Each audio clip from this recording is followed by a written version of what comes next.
This is Steven Jackson, co-host of the podcast All the Smoke, a production of The Black Effect and iHeartMedia in partnership with Showtime. Each week, my brother Matt Barnes and I, two NBA champions, sit down with the biggest names in sports and culture to have uncut and raw conversations. No BS questions, no BS answers. We get right to it with each and every guest. So join Matt and I every week for All the Smoke to hear interviews you won't get anywhere else.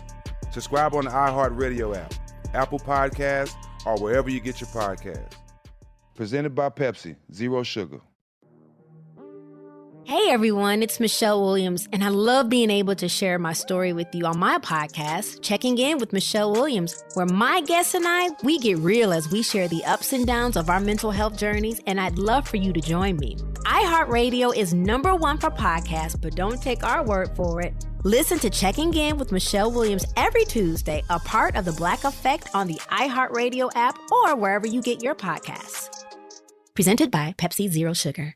Thanks for listening to the Jason Smith Show with Mike Harmon podcast. Be sure to catch us live every weeknight, 10 p.m. to 2 a.m. Eastern, 7 to 11 p.m. Pacific on Fox Sports Radio. Find your local station for the Jason Smith Show with Mike Harmon at foxsportsradio.com or stream us live every night on the iHeartRadio app by searching FSR. Now let's get this party started. You're listening to Fox Sports Radio. I hate that song. Greetings and welcome inside Hour 4 of the Jason Smith Show with my best friend Mike Harmon. Oh. Hey, I got a tweet from a guy. Yep. Just came in a couple minutes ago. Jason, can you please stop with my best friend thing? I want to throw something at my radio every time I hear it. Give it a rest. Okay. 2, Jason Smith 3, Show 4. with my best friend Mike Harmon. There, I rested for 3 seconds. You counted You to have 3. hate. That was good. Hey, let it out. And my best friend. You know what? That guy's kind of sounds like something from earlier today, if you'll indulge me. Mm-hmm. We do Overreaction Mondays, week 1 of, preseason in the NFL. Right. Well, and then certainly as the regular season starts, not only are we doing MVP talk after week 1, we start also doing, oh my God, this team's terrible. Well, here's a call-in show after the Cleveland Indians game earlier today. You can just simply pitch around Ramirez, keep walking him, don't give him anything to hit. The next guy, the good pitches down the middle he won't swing at, but the ball's down around his ankles. He hits the shortstop into a double play. This has been going on for 2 years. Right. I guess you missed a lot of the games that Reyes hit in the clutch last year, huh? No. Oh, yeah. You're an idiot. No. You're an idiot and you don't know baseball. I'm not an idiot. No, you are an idiot. Listen, you're going to tell me you are judging. You don't know anything. You don't know squat, you stupid idiot. You're going to tell me you're going to make a judgment on the season after one game in 30-degree weather that proves what an ignoramus you are. Get off our show, fair weather idiot. Happy opening day, everybody. How you like that? Hope springs eternal. You're an idiot and you don't know baseball. There you go. He's the benchmark for what the season is to come right there. Set the bar high. Happy opening day. So, hey, speaking of overreaction, opening day here. I mean, not quite that, but that's got to be what sports talk radio in New York is like now after the Yankees lose to the Blue Jays, right? It's going to be. Hey, I don't want to talk. I don't want to say anything because it is only one game, but.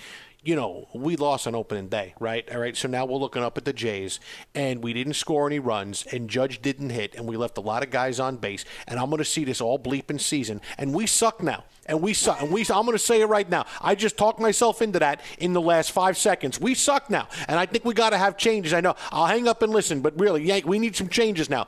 Oh, are you kidding? It's Aaron Boone watches on right now in New York. Ready to go. The Yankees lose opening day. Oh, Aaron Boone watches on.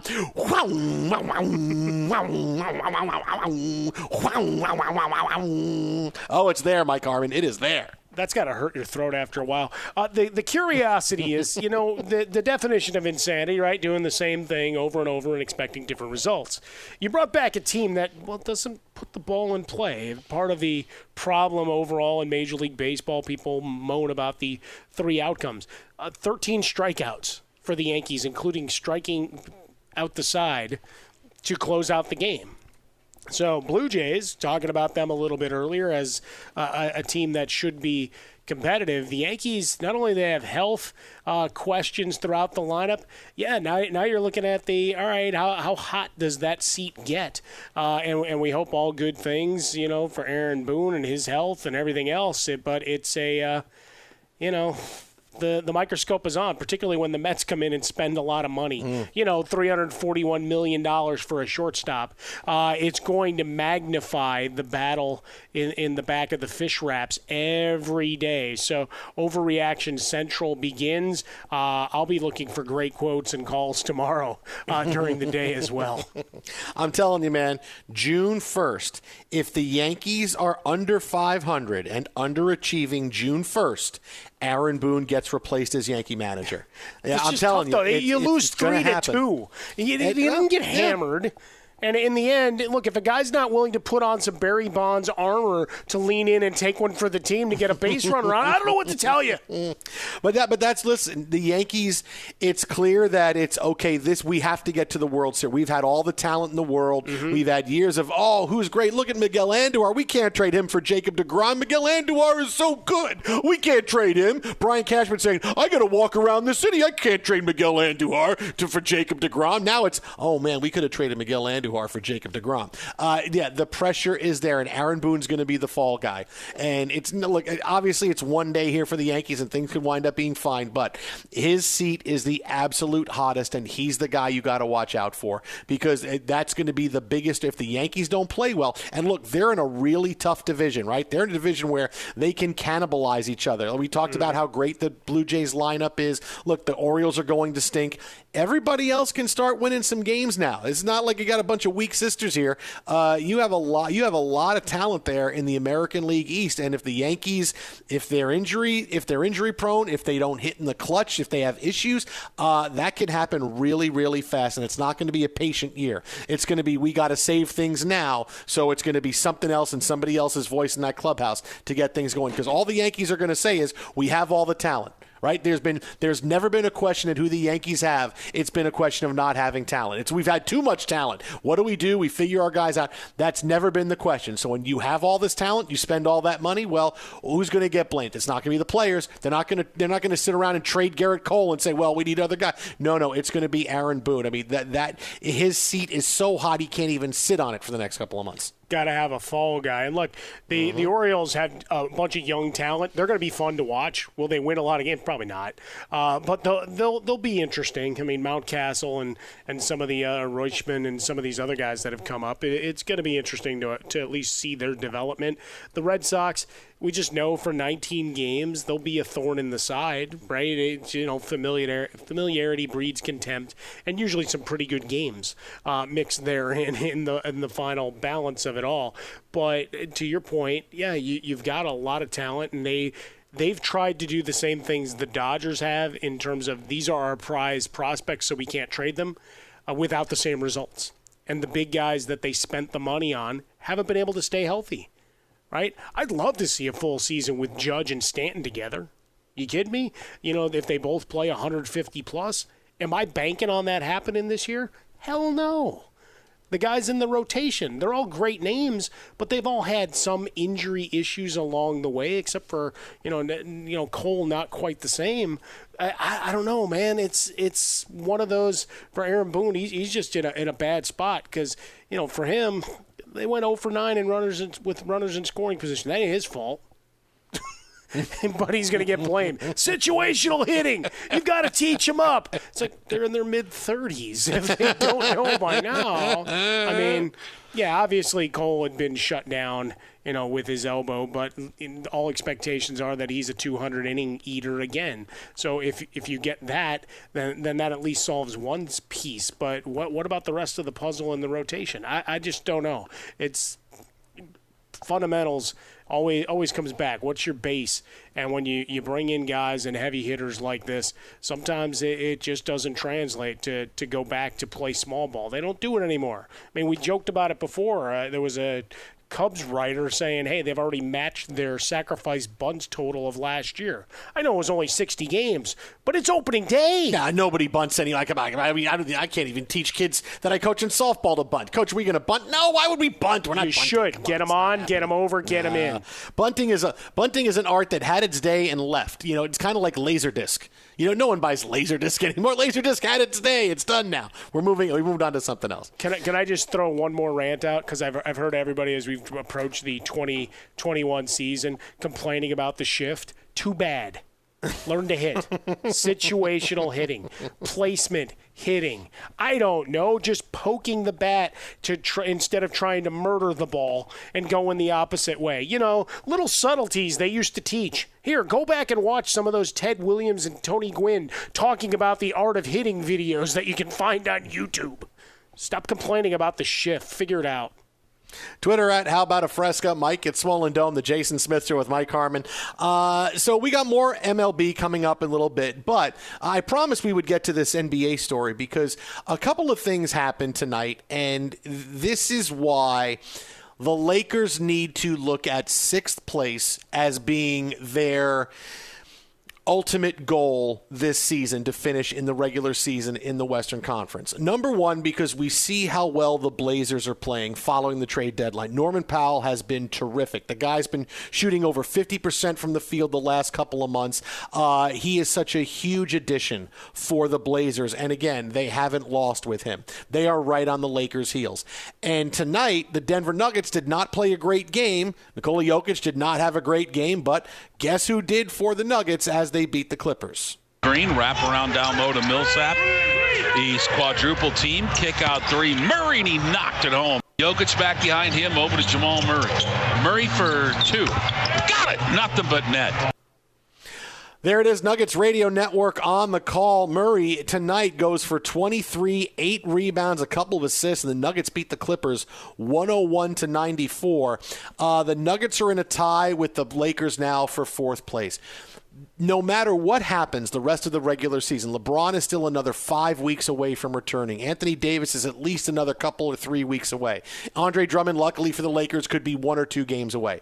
The Lakers simply aren't going to win enough games to keep these teams at bay. They've gotten better. They are rising, and that's why 6th place is about where the Lakers should say, all right, let's aspire to finish there because we can stay out of the play-in games at 7, 8, 9, 10. And we're in the have to worry about one game, somebody getting hot and we lose.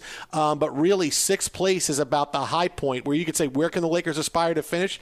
6 is about it. I mean, you got to hold off a couple of the teams. I think they can, but 6th place is about where I expect the Lakers to go in the playoffs. Yeah, it's a difficult proposition. Schedule's not fun. I mean, 7 straight road games. And you mentioned Denver. They had all 5 of their starters tonight finished with at least 14 points. Jamal Murray, everybody remembers him from the bubble. He's quietly having a great year because we've talked about Jokic a bunch. Go and look at what he and, since he's been healthy, Michael Porter Jr. have been doing. Danger Will Robinson, the Blazers, strong. Mavericks, well, you just want to get some run out of Porzingis. The Spurs are good. Not great. I wanted to call them the Spores. The Spores. Yeah. And then, Memphis, young, but do they get Jackson back for the stretch? Right. If he wins a couple of games, suddenly he makes something interesting. The Warriors, they're not healthy. So, yeah, I mean, it's tough. I mean, Drummond's not going to play tomorrow, right? I mean, after losing his toenail, they say he's going to be with them, and in theory, he's not going to miss a tremendous amount of time, but, every game becomes a hand-wringing experience because you don't have a lot of ground, right? You're talking about being 6.5 from the Jazz and just 5 games from getting down to the 8th spot. That could definitely happen in the next 4 to 5 weeks. And that gives you only a 2-week sprint with what's left on the schedule for LeBron and whoever's available at that point to right the ship. I tell you, tough road to hoe. You actually said ship, and it's an actual ship. You got it right, buddy. Yeah. You said ship. No, ship. Well, I mean, you can right the because ship. he's got to be back to right the ship so that they can go out and invade like a pirate a bigger ship. and win the ship.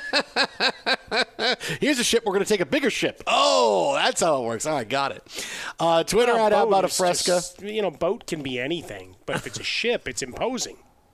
Mike at Swollen Dome, the Jason Smith Show with Mike Harmon. Hey, AutoZone has more ways for you to start your job your way. That means getting what you need fast. Some jobs can't wait, and that's why AutoZone offers free same-day store pickup. With their free same-day store pickup, you can order online and pick it up today at more than 5,600 AutoZone locations. Some jobs can wait, and that's why AutoZone offers free next-day delivery on orders over $35. Free next-day delivery is available on over 100,000 parts, so visit AutoZone.com today to start your job fast. Get in the zone, AutoZone. Well, coming up next, we have an apology from a huge NBA star that's not really an apology, plus how we celebrated April Fool's Day in the world of sports. And, oh boy, does it remind me of something that I still cringe about years later. Who wants a mustache ride? No, that's not. That has nothing to do with anything, Tysher. Hey, now. That's okay. That's coming up next. Keep it right here, Fox. On fun? Are you on fun? Be sure to catch live editions of The Jason Smith Show with Mike Harmon weekdays at 10 p.m. Eastern, 7 p.m. Pacific. What's up, everyone? It's me, three-time NFL All-Pro Sean Merriman, and I have a new sports podcast called the Lights Out Podcast with Sean Merriman. This podcast is special to me as I get a chance to talk to some of the best who've ever done it on the field or the track. So whether it's talking to a Super Bowl champion or a NASCAR Cup Series champion, the Lights Out Podcast will bring it to you the only way I know how to. I'm giving you the best insight from the best who's ever done it. Listen to Lights Out with Sean Merriman on the iHeartRadio app or wherever you get your podcast. Good afternoon. Would you like to try a free sample of our double fudge brownie? Oh, sure. That's very good. I'll just take one more, just to be sure. Yep, still very good. Some things never change, like never being able to take just one free sample. And Geico saving folks lots of money on their car insurance. Is that macadamia nut I taste? Let me take one more. Sir. Yeah, I thought so. 15 minutes could save you 15% or more. Hey, what's up, everybody? It's me, three-time Pro Bowler LeVar Arrington, and I couldn't be more excited to announce a new podcast called Up on Game. What is Up on Game, you ask? Along with my fellow Pro Bowler, the man, long hair, Mr. Prince Charming himself, TJ Hushmanzada, and Stretch Armstrong, Super Bowl champion. Yep, that's right. Plexico Burris. Did you hear that? LeVar Arrington, TJ Hushmanzada, Plexico Burris, all on one show? Sheesh. You can only name a show with that type of talent on it. Up on Game. We're going to be sharing our real-life experiences, our real-life stories, people, loaded with teachable moments. That's the key. This show will break the mold and create a new way of thinking about athletes and sports topics.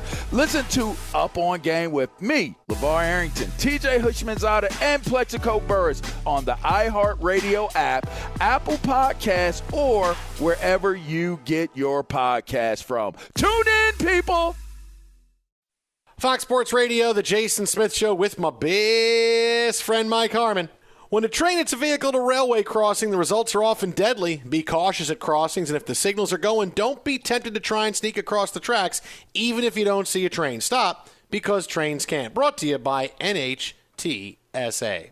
So today was April Fool's Day in the world of sports, and there are many jokes that were played on different people across the country. We woke up this morning and maybe thought that Tom Brady had bought the Montreal Expos and was bringing them back to baseball, or that George Kittle somehow found his way from the 49ers to the Jacksonville Jaguars. And that might have been my favorite one all day, that he tweets out a picture of him in a Jaguars uniform with a Duval. It's like, what? Did they trade? They traded George Kittle? That was pretty ingenious, Mike Harmon, because I can see where that would get a lot of people for a little while. Like, whoa, the guy's tweeting it out.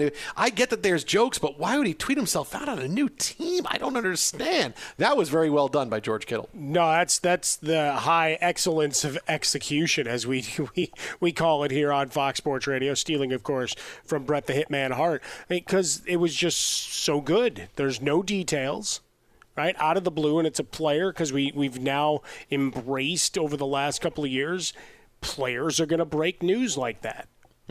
Players are going to have the opportunity to go on their own social media platforms or through their agents or whatever and announce whatever it is coming. Contract extension, contract standoff, new breakfast food that they're endorsing, whatever the case may be. In this case, you post a picture of yourself in a Jacksonville Jaguars uniform.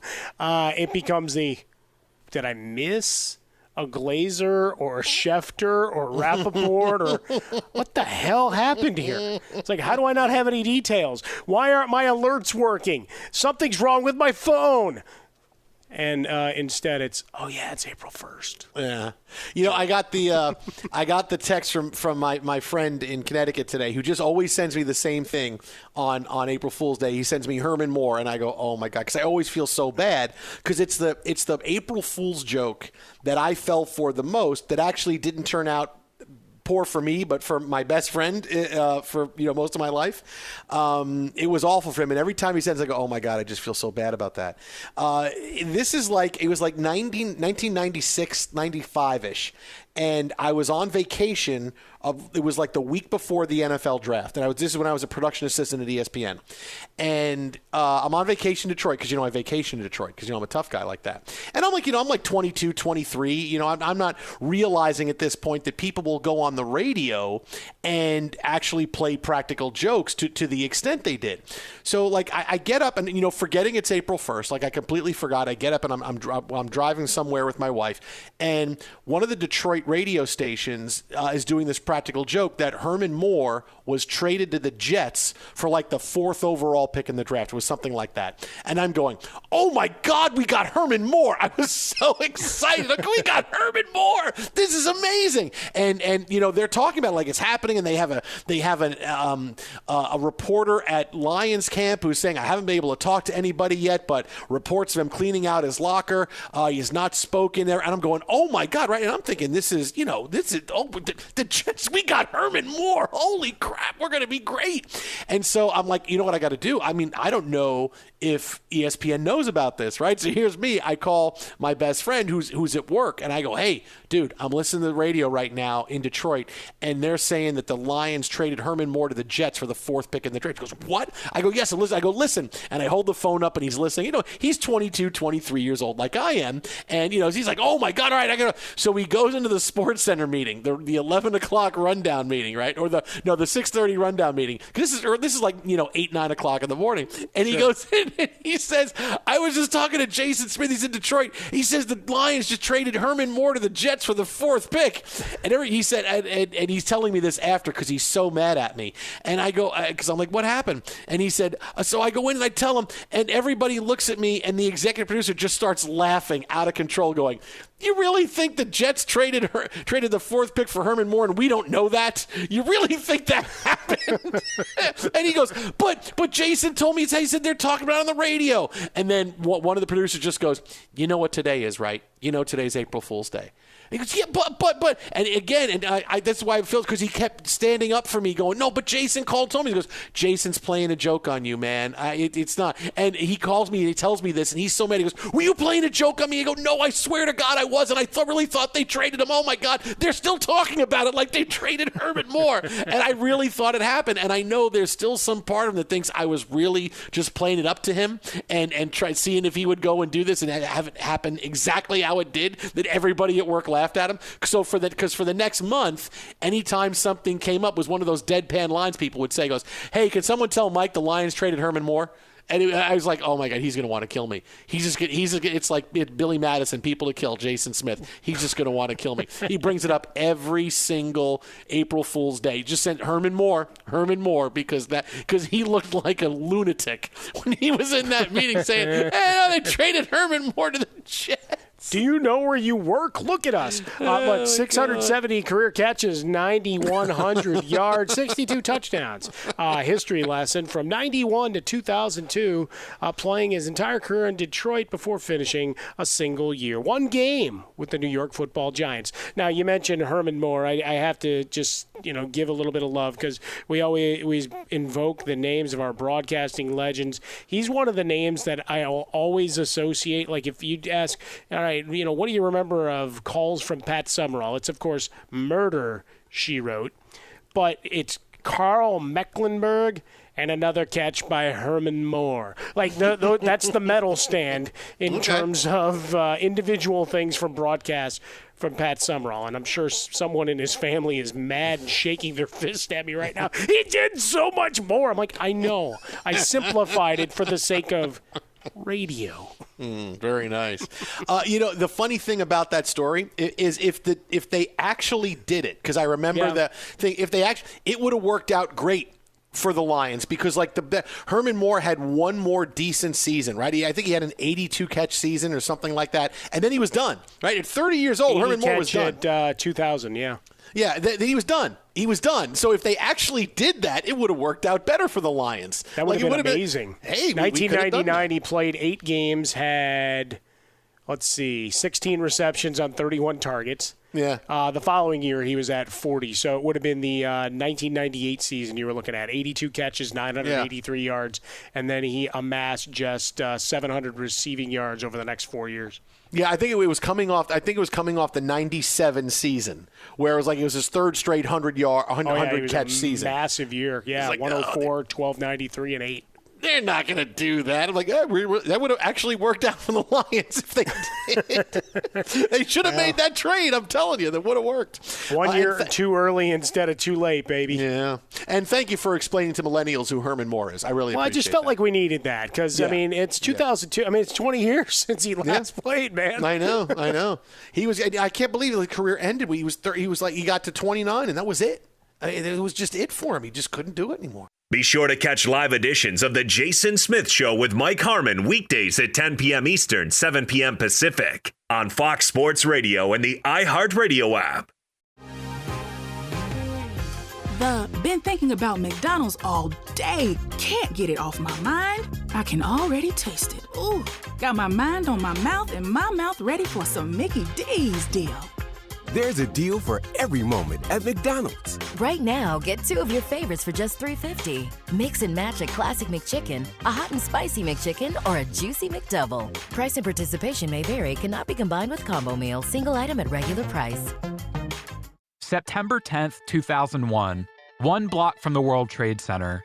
Security cameras captured the last known images of Dr. Sneha Ann Phillip shopping. At 7:18 p.m., she swipes a credit card, grabs her bags, and exits onto the street, into the rain. She never comes home. The next day, we just had a plane crash into level 4 of the World Trade Center. Chaos. Transmit a second alarm and start relocating companies into the area. Planes, fireballs, people, dust. Thousands disappear.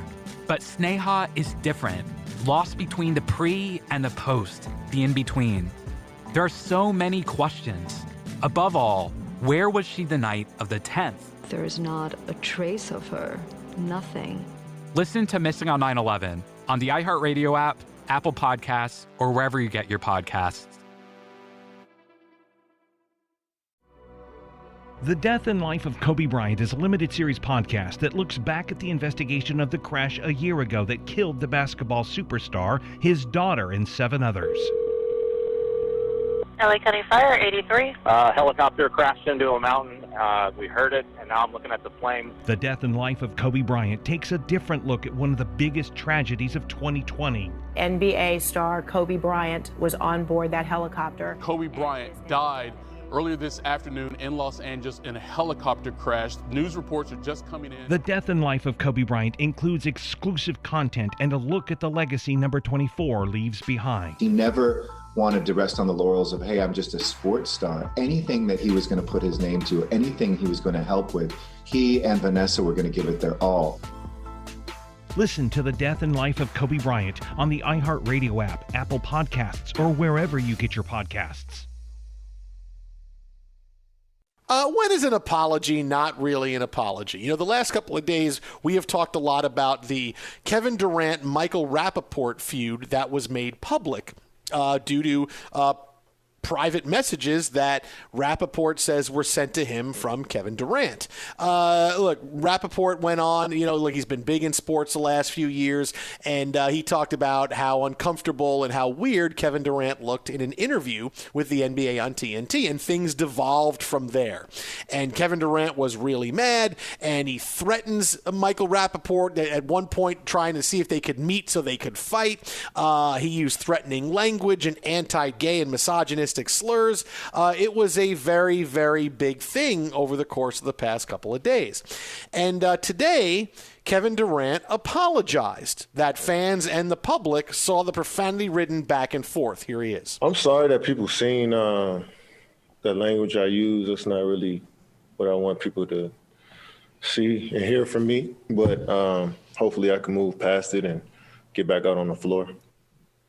Yeah, see, here's the thing. What did we say about the Nets 2 nights ago? It's okay to hate the Nets because the Nets want you to. They want to be the ones in the black hat. They want to be the ones that piss off the media, piss off the fans, the other teams. They want this because they feed off that us against the world mentality, which is a great strategy, right? KD and Harden and Kyrie are leaning into the fact that they're unlikable, and they're pushing that. They're pushing that entire narrative. James Harden saying, of course I'm the MVP. Dude, you quit on your previous team. I hate James Harden. Kyrie Irving leaves the team whenever he feels like it. He's rude to the media. Doesn't matter. KD is a guy that can't take any kind of criticism, and here he is because Michael Rappaport puts on Twitter, boy, Kevin Durant looks like he's a little uncomfortable, and it becomes, let's fight, and I'm going to start calling you names.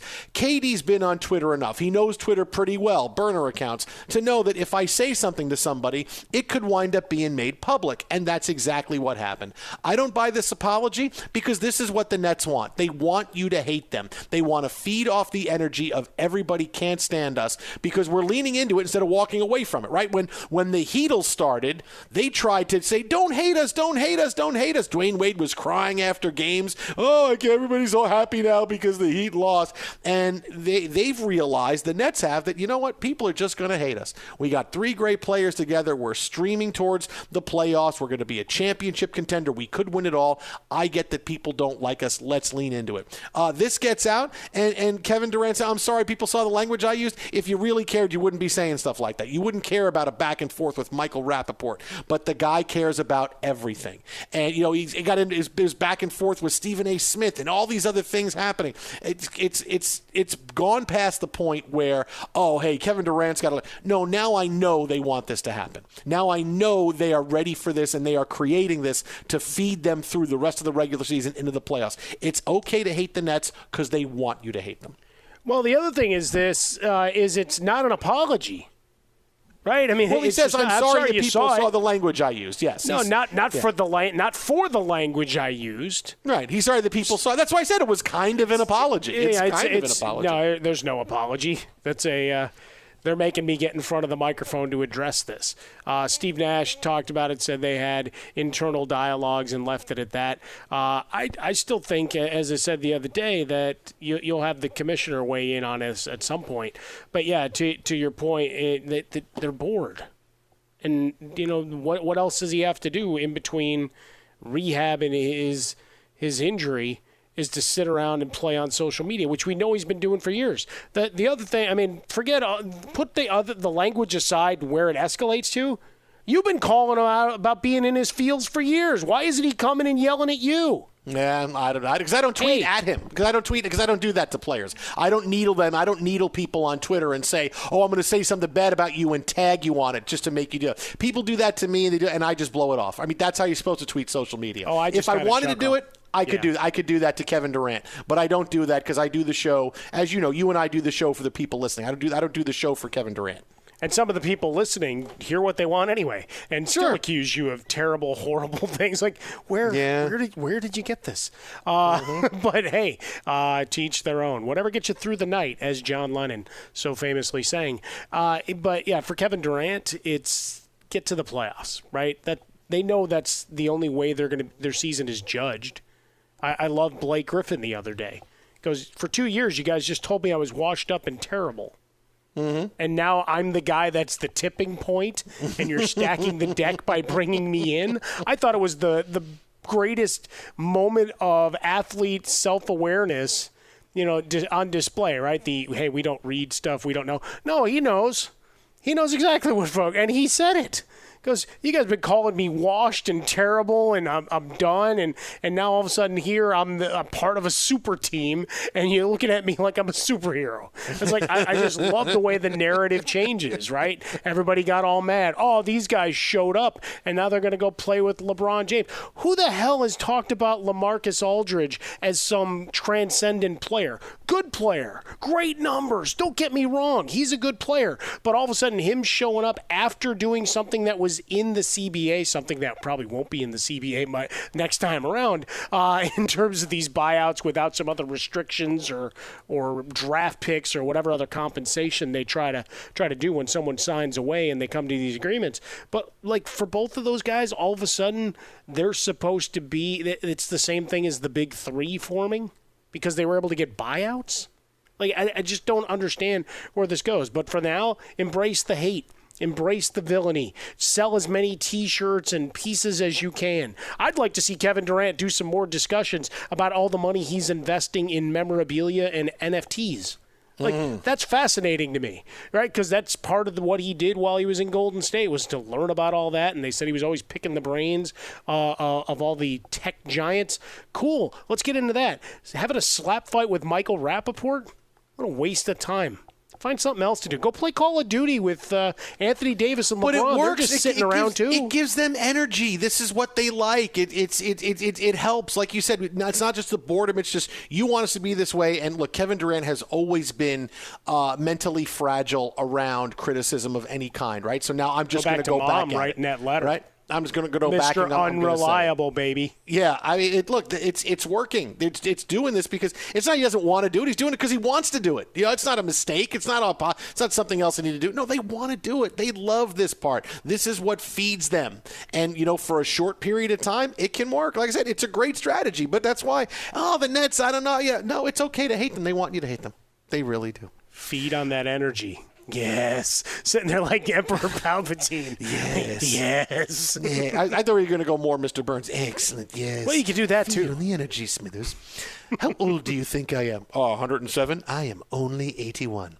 Fox Sports Radio, the Jason Smith Show with my best friend Mike Harmon. Coming up next, the best home run of the day that almost turned into a double, plus an absolute legend, surprisingly and shockingly, calling it quits earlier today. That's next, Fox. Here's Tebow. It's legend. Be sure to catch live editions of The Jason Smith Show with Mike Harmon weekdays at 10 p.m. Eastern, 7 p.m. Pacific. Fox Sports Radio, the Jason Smith Show with my best friend Mike Harmon. And before we get to a coaching legend, and I say legend, and this is where you say, oh, yeah, no, absolutely legend, who retired in a very shocking way earlier today. We thought it might have been a April Fool's Day prank. It wasn't. Opening day in Major League Baseball had its fair share of twists and turns. We talked a lot about the Cody Bellinger 390-foot single because Justin Turner passed him on the base paths, but maybe there was no play more entertaining than Miguel Cabrera's first inning home run for the Tigers in the driving snow this afternoon in Detroit. Waiting on a 1-1 in a scoreless game. First inning, swinging a high fly ball through the snowflakes and right. Deep, Naylor back to the wall, looking up, and it's gone! A home run! How about it? Miguel Cabrera slides into second because he thought it was a double. Now he rounds third. Oh, my goodness. And it gets the celebration with Jamer Candelario and his teammates in the dugout. The Tigers take a 2-0 lead on opening day. Tigers Radio Network on the call. The snow, and it looked like snow from a Hollywood movie where the flakes are really big and they're coming down lazy. This wasn't like some kind of slushy snowstorm. No, it's like, hey, Hollywood spends a lot of money to have snow like this. Look, going to Detroit as often as I do, it always snows in Detroit the first week of April. Always happens. But he couldn't see the home run, and he slides into second for some reason. I don't know why, because he's hit a lot of home runs in his career. I don't know how he didn't think it was a home run. run, and it would have been something totally Tigers for Cabrera to hit a home run and then try some kind of late slide into second, get hurt, and wind up missing like 4 months. So luckily he was okay, but man, I was impressed with his slide. It looked like it had disaster written all over it, but he slid into second, then he popped up and finished rounding the bases. Young and spry and making it happen. Look at that. One step closer to 3,000, one step closer to 500 home runs, showing everybody, hey, I'm in shape and I'm ready for a big campaign. But the whole time you're cringing, going, don't do that. Don't do that. Don't do that. Even if you just need to be tagged out, don't slide. Try to stay healthy. Get to those milestones. But in the interim, we got an iconic photo and video moment from opening day that will be immortalized on a lot of pictures for him to sign as his career ends and he gets towards his Hall of Fame run. So speaking of Hall of Fame runs, the run of Roy Williams finished today, one of the greatest college basketball coaches in history. And look, at worst, you would say he's the third best coach behind John Wooden and Mike Krzyzewski. He retires after 33 years combined as a head coach of Kansas and North Carolina, 3 national championships. He's 70 years old. He had some health issues in recent years, and he says today that he is retiring as head coach, retiring from a long career, and in a very shocking way says, I am no longer the right man for the job at North Carolina. You know, he talked about how much he loves game days and listening to the music and being around the players and enjoying all of that. But he says, it's just, I'm not the right guy anymore. You know, he's got over 900 career wins, but he'd be a ways away, at least 3 or 4 more years away from that magic number of 1,000. And, you know, it's one of those stories where I look at Roy Williams and I say, this is something that COVID pushed to a retirement, because how tough was the college basketball season this year? How rough was it to try to get through, man? I mean, really, they did a lot to try to get through this, and it was very difficult, and North Carolina lost in the first round. It was his first-round exit ever in the NCAA tournament, right. And you just wonder over the course of the year where life has gotten very challenging that for people who are in positions of power, they're ready to retire and move on a lot faster. You know, because it's not just Roy Williams. Look, other coaches, how much longer are other coaches going to hang on, that are in their 70s? Boeheim will probably go until Buddy leaves, and then maybe one more year, and that's it. You know, how much longer is Mike Krzyzewski going to go? They're not going to go that long. And in other aspects, too. I mean, just in here in Los Angeles, I know so many principals have retired early as educators in the last year because the way COVID is struck, they're like, you know what, I was going to retire. I'm leaving now. I'm done. And, because that was a big thing when we were trying to pick a middle school. We saw a bunch of retired principals. So in a lot of different job areas, people are retiring sooner because, you know what, COVID's just made it so hard. And, I'm happy with what I've done and I'm finished and I'm going to go enjoy the rest of my life and go do whatever else I want to because priorities have changed, my feelings have changed, and things just got more difficult than they should be for me to continue on and do what I've done for a long time. Yeah, I think I got a lot to say about the whole education process and what's happened this past year, but I'll do that 1 minute at a time on my TikTok channel. Yeah, right. You get that TikTok channel going. Yeah, no, for this one, there's a lot of things that come into play, right? We're talking about guys in their 70s, guys where the game is changing, right? We're hearing and seeing all the testimony and all going on with the Supreme Court, the meeting that several players had with Mark Emmert, the fact that others weren't allowed to join those meetings is problematic and another fail by the NCAA. But, hey, that would just make it Thursday, another day in the week for where the NCAA ham-handedly works towards something or runs away from it. But you're talking about having a whole other set of rules. What's allowed, what's not. You've got to have more compliance officers. And you don't get the ability to, the plausible deniability isn't there anymore. Hey, you know what? I don't know. There's a lot going on. Now it's, no, you're the head coach. You have to know and answer for all of those things. And I think a lot of that administrative side of it, you get tired of it. The transfer portals and what expectations are for players, the recruiting grind, add it all together. We're going to see most of these coaches go away here in the next 2-3 years. So enjoy them while we got them. Twitter at How About a Fresca. Mike gets Swollen Dome, the Jason Smith Show with my best friend Mike Harmon. Hey, our Best Of podcast goes up in about 10 minutes or so. iTunes, wherever you listen to podcasts, you can get it. Download, subscribe. The Jason Smith Show with Mike Harmon will love you forever and ever and ever. Coming up next, my buddy Ben Maller. Giants bullpen at it again. It's Mattress Firm's biggest 4th of July sale ever. Hurry in and get a king bed for the price of a queen or a queen bed for the price of a twin. Plus, get a free adjustable base when you spend just $6.99 on Sealy. Or save $500 on all Tempur-Pedic Breeze mattresses. With our low price guarantee, you can rest assured you'll get the best bed at the best price, only at Mattress Firm. Offer valid with qualifying purchase. Restrictions apply. Valid at participating locations only. For offer details, visit mattressfirm.com/sale. Hey, Matt Rogers here. You may know me as the co-host of iHeartRadio's Las Culturistas podcast, but I'm also now hosting a brand new show, the official HBO Max Movie Club. To take a deeper look at some of the fantastic films coming to HBO Max in 2021, I'll be sitting down with fellow comedians, friends, and the very folks who created these incredible blockbusters to discuss the inspiration, challenges, and joys they encountered in creating movie magic. HBO Max Movie Club premieres Monday, July 19th. Be sure to subscribe and listen on the iHeartRadio app, HBO Max, Apple Podcasts, or wherever you get your podcasts.